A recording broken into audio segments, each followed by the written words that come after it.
I'm Jonathan Wood, past president of Cumberland County Historical Society. I'm a retired teacher, taught American history. I have been especially interested in local history as it relates to the national scene, as it relates to American history. Just how do the two intertwine?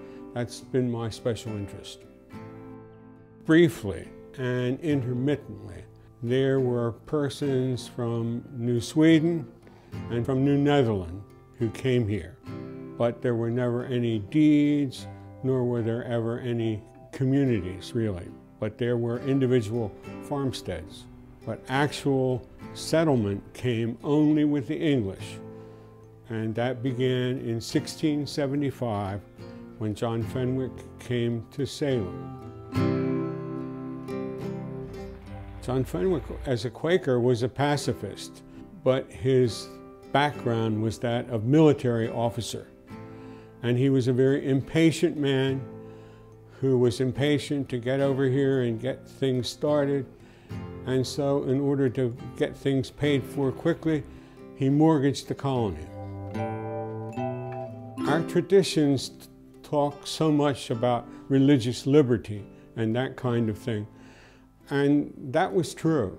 Even more, the persons who came here wanted to have a farmstead, and they wanted to be able to own it absolutely.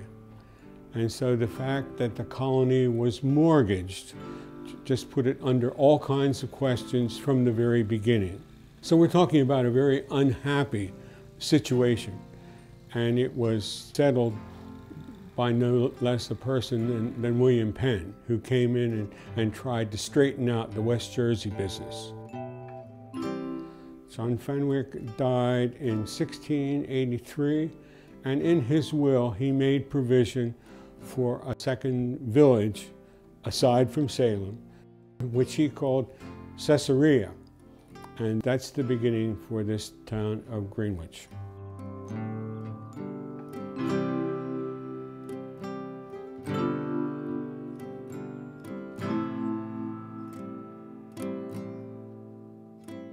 The farms that are around here, some of them actually date back over 300 years.